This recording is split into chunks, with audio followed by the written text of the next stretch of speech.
दोस्तों, क्या आपने कभी सोचा है शिव ने नशा चुना, बुद्ध ने मौन, कौन ज्यादा जागा? यह प्रश्न जितना साधारण दिखता है उतना ही गहरा है। और यह प्रश्न सिर्फ इतिहास या धर्म से नहीं जुड़ा, यह प्रश्न तुम्हारी अपनी आत्मा से जुड़ा है, क्योंकि भीतर कहीं ना कहीं तुम भी इसी खींचतान में खड़े हो। एक तरफ वह आकर्षण जो तुम्हें नशे की तरह दुनिया में खींचता है, और दूसरी तरफ वह मौन जो कभी कभी तुम्हें बुलाता है, पर तुम डर जाते हो, भाग जाते हो या टाल देते हो। शिव और बुद्ध कोई दो अलग अलग देवता नहीं है, वे मनुष्य चेतना के दो अद्भुत आयाम हैं। और जब तुम पूछते हो कौन ज्यादा जागा, तो तुम असल में पूछ रहे होते हो, मेरे भीतर कौन ज्यादा सच्चा है, मेरे भीतर कौन ज्यादा प्रकाशमान है, मेरे भीतर कौन ज्यादा स्वतंत्र है। और जब तुम यह खोज शुरू करते हो, तभी तुम्हें समझ आने लगता है कि यह तुलना ही एक भ्रम है, क्योंकि जागरण का कोई मापदंड नहीं होता, मौन की कोई इकाई नहीं होती, समाधि का कोई सेंटीमीटर नहीं होता। लेकिन फिर भी मन तुलना मांगता है, क्योंकि तुलना के द्वारा वह अपने द्वंद्व को सरल बनाना चाहता है। मन हमेशा दो ध्रुवों के बीच झूलता है, और शिव तथा बुद्ध वह दो ध्रुव हैं जिनके बीच मानव चेतना ने सदियों से नृत्य किया है। शिव वह बिंदु है जहां अस्तित्व के साथ एक जंगली अनकंडीशनल मदहोश मिलन होता है। शिव ने नशे को नहीं चुना, नशे ने शिव को चुना। क्योंकि जब कोई व्यक्ति जीवन को पूरी इंटेंसिटी से पीने लगता है, तो जीवन खुद उसके भीतर नशा बनकर पिघलने लगता है। शिव का नशा ऊपरी नहीं, रासायनिक नहीं, दुकान में मिलने वाला नहीं, वह नशा तो चेतना की गहराई से उठने वाला प्राइमल इंटॉक्सिकेशन है। जैसे जंगल के बीच अचानक हवा चल पड़े और पेड़ों पर कंपकंपी आ जाए। शिव का नशा वही कंपकंपी है। वे इसीलिए नशे में दिखाई देते हैं क्योंकि उन्होंने अस्तित्व को इतनी संपूर्णता से स्वीकार कर लिया कि अस्तित्व ही उनका शराब बन गया।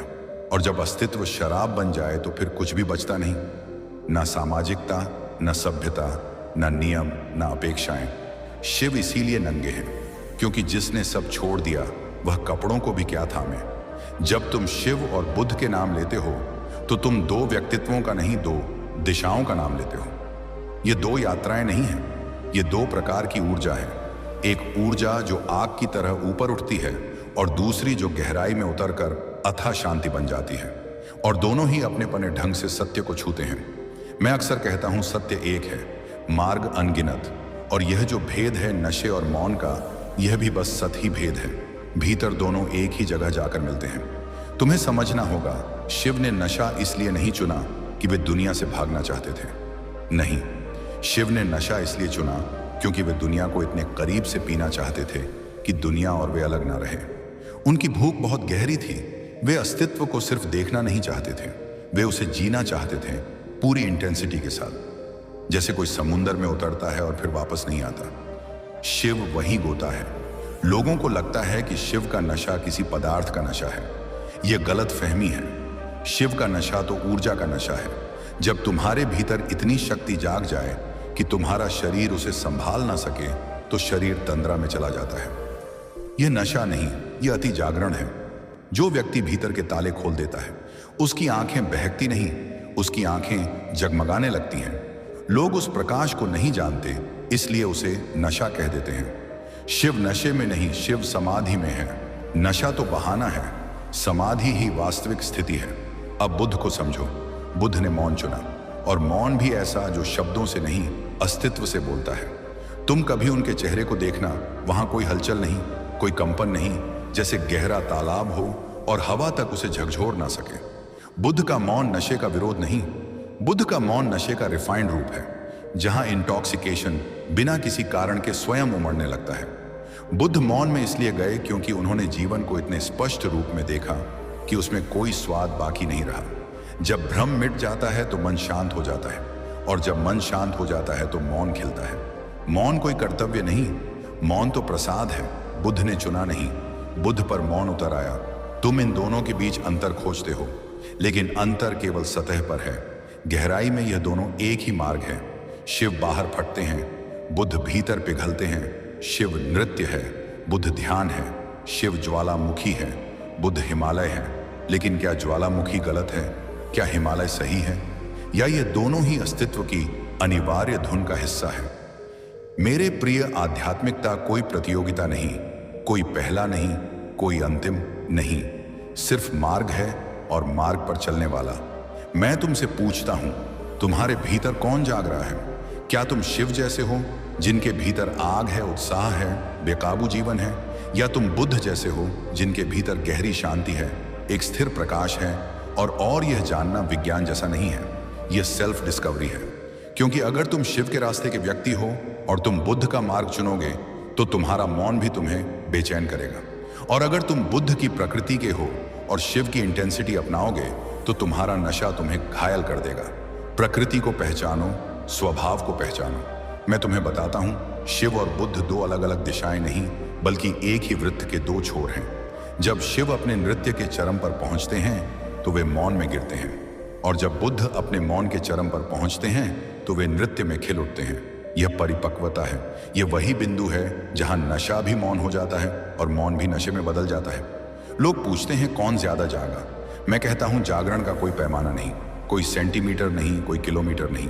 जागरण जब होता है तो पूर्ण होता है। शिव पूरी तरह जागे थे, बुद्ध पूरी तरह जागे थे। उनमें कमी ना थी, अधिकता ना थी, वे बस अलग अलग खिड़कियों से उसी सूर्य को देख रहे थे। और अगर तुम इस सत्य को समझ गए तो तुम अपनी यात्रा शुरू कर सकते हो, क्योंकि जानना यही है कि तुम किस खिड़की से दुनिया को देखते हो। मेरे प्रिय, ध्यान रखना, शिव कहते हैं पूरी इंटेंसिटी से जियो, बुद्ध कहते हैं पूरी जागरूकता से जियो। और इंटेंसिटी और जागरूकता जब एक हो जाते हैं तो तुम्हारे भीतर एक नया मनुष्य जन्म लेता है। जब कोई साधक थोड़ा और भीतर उतरता है तो उसे एक रहस्य दिखाई देने लगता है कि शिव का नशा और बुद्ध का मौन, यह दोनों एक दूसरे के विरुद्ध नहीं है। असल में यह एक ही वृत्त के विपरीत छोर है।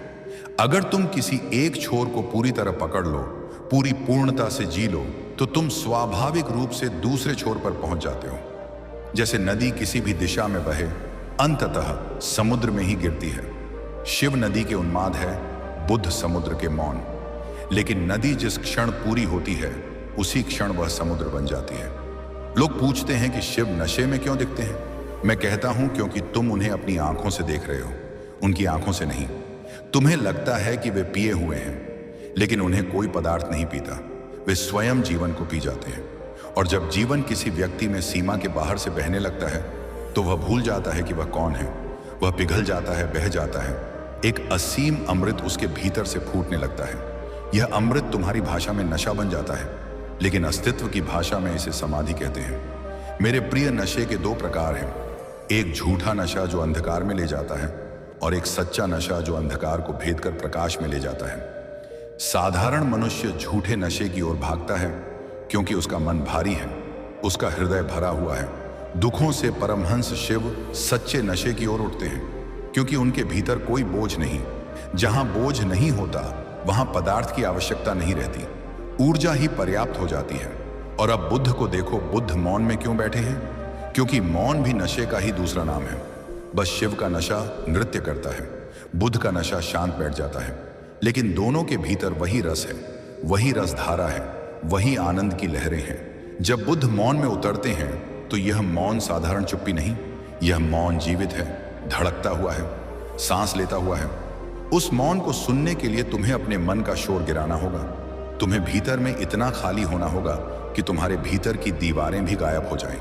और जब दीवारें नहीं रहती तो मौन तुम्हारे भीतर बहने लगता है, ठंडी हवा की तरह, पहाड़ी झरने की तरह, अंतरिक्ष की तरह।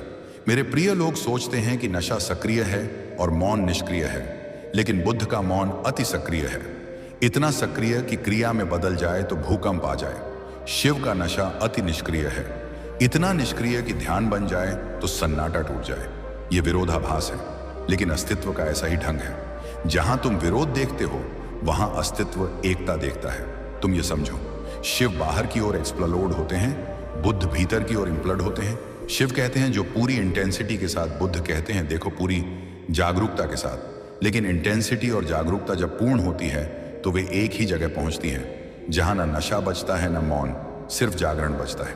ऑडियंस अक्सर पूछती है कौन ज्यादा जागा, शिव या बुद्ध? और मैं मुस्कुरा देता हूं, क्योंकि यह बच्चे का प्रश्न है। जैसे कोई पूछे आसमान बड़ा है या अनंत सागर गहरा है या शून्य प्रकाश अधिक है या अंधकार का रहस्य, यह तुलना नहीं की जा सकती।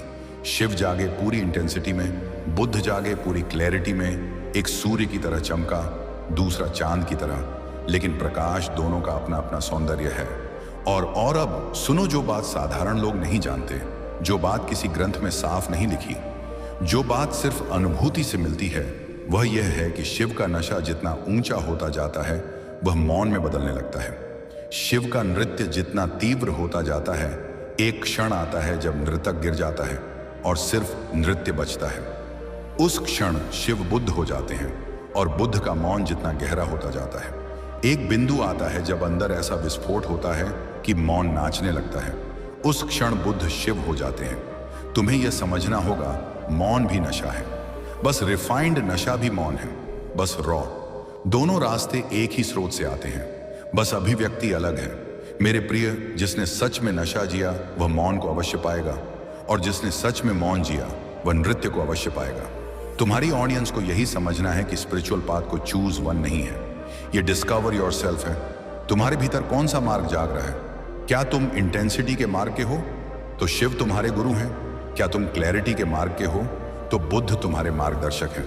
लेकिन जो भी मार्ग तुम चुनो, अगर तुम उसे पूरी तरह जियो तो अंत में शिव और बुद्ध एक ही हो जाते हैं। वहां कोई अंतर नहीं बचता। वहां नशा भी मौन है और मौन भी नशा, और वही जागरण है। आध्यात्मिक यात्रा का सबसे रहस्यमय क्षण तब आता है जब साधक अचानक यह महसूस करता है कि जिस मार्ग को वह अब तक अपना मानता रहा, वह मार्ग भी एक भ्रम था, एक सुविधा थी, एक अस्थायी नाव थी। नशा और मौन ये दो नाव हैं। कोई साधक पार जाता है नशे की नाव पर बैठकर, कोई मौन की नाव पर बैठकर। परंतु जब एक बार पार पहुंच जाते हो तो नाव की कोई जरूरत नहीं रहती। वहां सिर्फ तट होता है, खुला आकाश होता है, अनंत का स्वाद होता है, और उस क्षण शिव और बुद्ध का सारा विभाजन मिट जाता है। यह वही क्षण है जिसे मैं अवेकनिंग कहता हूं, जागरण, जहां नशा भी मौन हो जाता है और मौन भी नशे की तरह नाचने लगता है। तुम्हें यह समझने के लिए एक छोटी सी बात पकड़नी होगी। मनुष्य दो भागों में बटा हुआ है। एक भाग वाइल्ड है, चाहतों से भरा हुआ, आग से भरा हुआ। दूसरा भाग शांत है, स्थिर, मौन, शीतल। शिव तुम्हारे भीतर की आग है, बुद्ध तुम्हारे भीतर की शीतलता, और दोनों की आवश्यकता है, क्योंकि आग के बिना जीवन में इंटेंसिटी नहीं आती और शीतलता के बिना क्लैरिटी नहीं आती। शिव इंटेंसिटी सिखाते हैं, जो पूरी इंटेंसिटी के साथ कि हर क्षण अंतिम हो जाए। बुद्ध क्लैरिटी सिखाते हैं, देखो, पूरी जागरूकता के साथ कि हर क्षण शाश्वत हो जाए। और जब इंटेंसिटी और जागरूकता मिल जाती है, तुम्हारी चेतना एक नए स्तर पर उठने लगती है, एक ऐसा स्तर जहां नशा और मौन दोनों खो जाते हैं और सिर्फ होना बचता है। साधक उसी होने को परम सत्य मानता है। अब यह समझो, कब शिव बुद्ध बनते हैं और कब बुद्ध शिव शिव तब बुद्ध बनते हैं जब उनका नाच इतना गहरा हो जाता है कि नर्तक और नृत्य अलग नहीं रह जाते, नर्तक गायब हो जाता है, सिर्फ नृत्य बचता है। और जब ऐसा होता है तो नृत्य स्वतः मौन में बदल जाता है। वह मौन जो तुम्हें नर्तक के भीतर नहीं मिलता, वह मौन जो नृत्य से टपकता है, वह मौन जो चुप्पी नहीं है बल्कि एक वाइब्रेटिंग साइलेंस है। दूसरी तरफ बुद्ध, जब उनका मौन इतना गहरा हो जाता है कि भीतर की सारी सीमाएं पिघल जाती हैं, तो मौन भी धीरे धीरे ओवरफ्लो होने लगता है। जब कुछ बहुत शांत हो जाए तो एक समय आता है जब वह स्पॉन्टेनियस हो जाता है। वह बहने लगता है, नाचने लगता है, हंसने लगता है। बुद्ध तब शिव बनते हैं जब मौन ऊर्जा में बदल जाता है, जैसे शांत झील अचानक लहरों में बदल जाए। साधक का अंतिम बिंदु यह है जहां वह देखता है कि शिव और बुद्ध दो नहीं हैं, एक ही चेतना है, बस अभिव्यक्तियां अलग अलग हैं। तुम्हें यह दिखाई देगा जैसे दो संगीतकार अलग अलग वाद्य बजा रहे हों, एक बंसी, एक डमरू स्वर, अलग संगीत, एक मेरे प्रिय। यह बहुत सल है। शिव तुम्हें सिखाते हैं कि अहम को इंटेंसिटी से जलाओ, पूरा जल जाने दो कि राख भी ना बचे। बुद्ध तुम्हें सिखाते हैं कि अहम को अवेयरनेस से पिघलाओ, इतना पिघलाओ कि वह खुद ही गिर जाए। एक ओर आग, दूसरी ओर हिम। लेकिन धातु चाहे आग में पिघले या हिम में गल जाए, पिघलना तो पिघलना है। साधक का लक्ष्य वही है, ईगो का पूर्ण विलय। अब तुम्हारी ऑडियंस के भीतर यह प्रश्न उठता है, मैं कौन हूं? मेरा मार्ग कौन सा है? और इस प्रश्न का उत्तर है, कोई मार्ग सही या गलत नहीं। मार्ग तुम्हारी एनर्जी का स्वभाव तय करता है। कुछ लोग नेचुरली पैशनेट होते हैं, उनके लिए शिव आसान है। कुछ लोग नेचुरली साइलेंट होते हैं, उनके लिए बुद्ध सहज है। परंतु जो भी मार्ग तुम चुनो, यदि तुम उसे आधा चुनते हो तो तुम कहीं नहीं पहुंचोगे। शिव को आधा जोगे तो तुम पागल हो जाओगे, उन्माद अराजकता बन जाएगा। बुद्ध को आधा जोगे तो तुम बोझिल हो जाओगे, मौन सुस्ती बन जाएगा। मार्ग तभी सार्थक है जब तुम उसे पूर्णता से जियो, पूरा इंटेंसिटी या पूरा अवेयरनेस। और जब कोई पूर्णता से जीता है तभी रूपांतरण होता है। शिव मौन में बदलते हैं, बुद्ध नृत्य में बदलते हैं। अब मैं तुम्हें एक गहरी बात बताऊं। जागरण का स्वरूप कैसा होता है? क्या रोशनी अचानक आती है? क्या कोई दिव्य ध्वनि सुनाई देती है? क्या शरीर कांप उठता है? नहीं, मेरे प्रिय, जागरण बहुत साधारण है। इतना साधारण कि उसे पहचानने के लिए तुम्हें एक्स्ट्रा ऑर्डिनरी क्लैरिटी की आवश्यकता होती है। जागरण तब होता है जब तुम स्वयं को पहली बार बिना किसी नाम, बिना किसी पहचान, बिना किसी विचार के देखते हो। उस क्षण तुम महसूस करते हो कि तुम्हारा होना ही चमत्कार है। उसी क्षण तुम्हें लगता है कि जीवन ने तुम्हारा क्षण उतार दिया और अब तुम जीवन का क्षण उतारने के लिए तैयार हो, प्रेम से, अवेयरनेस से, पूर्णता से। जागरण में कोई आवाज नहीं आती, जागरण में आवाजें गायब हो जाती हैं। जागरण में रोशनी नहीं फूटती, तुम स्वयं रोशनी बन जाते हो। जागरण में चमत्कार नहीं होता, तुम चमत्कार को होता हुआ देखते हो, हर घड़ी, हर सांस में। यही वह स्थिति है जहां नशा भी इरिलेवेंट हो जाता है और मौन भी, क्योंकि तुम दोनों से परे हो जाते हो। तुम वह हो जाते हो जो neither intoxicated nor silent but early aware. मेरे प्रिय, यही वह बिंदु है जहां साधक न शिव है न बुद्ध, वह सिर्फ चेतना है। और वही अंतिम सत्य है जहां साधक सदियों से खटखटाता रहा है। वह द्वार जहां नशा भी रुक जाता है, मौन भी रुक जाता है, और जब दोनों रुक जाते हैं तब पहली बार वह खुलता है। यह वही द्वार है जिसे तुम जागरण कहते हो, ज्ञानोदय कहते हो, निर्वाण कहते हो। नाम बदलते जाते हैं पर द्वार वही है। अब तक हमने देखा शिव इंटेंसिटी के मार्ग हैं, बुद्ध अवेयरनेस के मार्ग शिव आग हैं। बुद्ध चांदनी, शिव नाचते हुए गिरते हैं। बुद्ध बैठते हुए उठते हैं। एक यात्रा विस्फोट से शुरू होती है, दूसरी शून्यता से। एक की शुरुआत वाइल्डनेस से है, दूसरे की स्टिलनेस से। लेकिन अब मैं तुम्हें वह रहस्य बताऊंगा जो हर शास्त्र छुपाता है, क्योंकि उसे शब्दों में कह पाना लगभग असंभव है। और वह रहस्य है कि जागरण में ना शिव बचे रहते हैं, ना बुद्ध, सिर्फ चेतना बचती है। यह बहुत सूक्ष्म है। जब साधक बढ़ता है तो शुरुआत में वह किसी एक की ओर आकर्षित होता है, शिव की ओर या बुद्ध की ओर। पर जैसे जैसे वह भीतर जाता है वैसे वैसे वह देखता है कि मार्ग स्वयं मिटते जा रहे हैं। अचानक उसे लगता है कि वह शिव की तरह नाच रहा है, लेकिन भीतर बुद्ध की तरह मौन छाया हुआ है, या वह बुद्ध की तरह शांत बैठा है, लेकिन भीतर से शिव की ऊर्जा उठ रही है।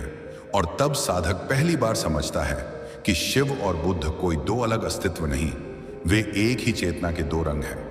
अगर तुम तराजू पकड़कर बैठोगे कि किसका जागरण बड़ा था, किसका छोटा, तो तुम जीवन के सबसे बड़े सत्य को खो दोगे।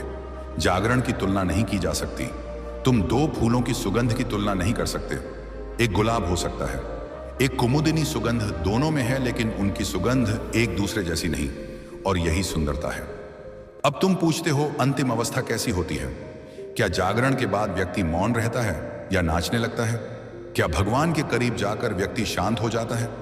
या और पागल, क्या जीवन बदल जाता है या वैसा ही रहता है? सुनो, जागरण न व्यक्ति को बदलता है न व्यक्तित्व को, वह सिर्फ तुमको मिटा देता है। जो बचता है वह है प्रेजेंस, प्योर प्रेजेंस।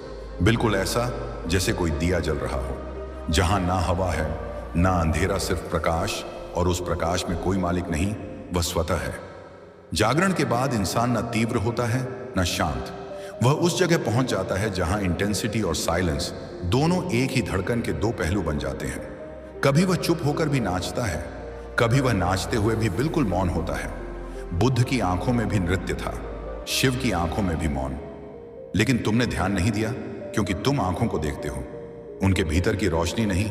अंतिम अवस्था को शब्दों से पकड़ना ऐसा है जैसे मुट्ठी में हवा को कैद करना। जैसे ही पकड़ते हो वह निकल जाती है। जागरण में तुम्हारे भीतर दो बातें होती हैं। पहली, तुम यह जान लेते हो कि तुम शरीर नहीं, मन नहीं, विचार नहीं, भावनाएं नहीं, तुम सिर्फ चेतना हो, आकाश की तरह। आकाश में बादल आते हैं, जाते हैं, लेकिन आकाश अनछुआ रहता है। दूसरी, तुम देखते हो कि अस्तित्व में कोई विभाजन नहीं है, ना शिव अलग है, ना बुद्ध अलग, ना जीवन अलग है, ना मृत्यु, सब एक ही संगीत की धुन है, कभी तेज कभी धीमी, पर धुन वही और इसी बिंदु पर साधक सारी तुलना छोड़ देता है। अब वह पूछता ही नहीं कौन ज्यादा जागा, क्योंकि वह जान लेता है जब रोशनी आती है तो वह सबको बराबर प्रकाशित करती है। अंधेरा चाहे कैसा भी रहा हो, रोशनी में सब एक हो जाते हैं। अब एक बहुत सरल बात, क्या मनुष्य दोनों को एक साथ जी सकता है?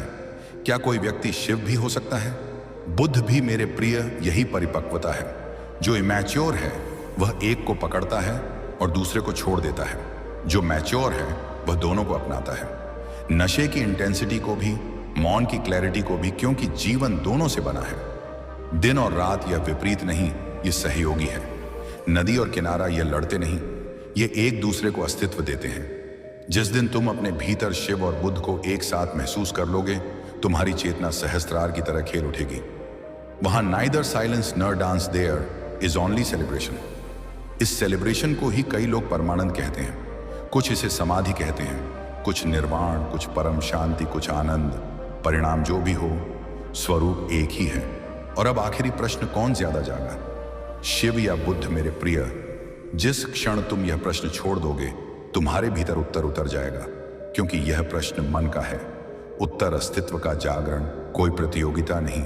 जागरण कोई ऊंचाई नहीं, जागरण कोई पदक नहीं। जागरण वह क्षण है जब तुम पहली बार महसूस करते हो कि तुम वही हो जो शिव भी है, जो बुद्ध भी है और जो इन दोनों से परे है। और जब यह अनुभूति आती है तो हंसी आती है, क्योंकि तुम्हें लगता है कि इतने वर्षों से तुम जिन दो नामों में उलझे थे, वास्तव में वे दोनों तुम्हारे ही चेहरे थे, बस आईने अलग अलग थे। यही अंतिम सत्य है। ना शिव जागे ना बुद्ध जागी हुई, तो सिर्फ चेतना है और वही तुम।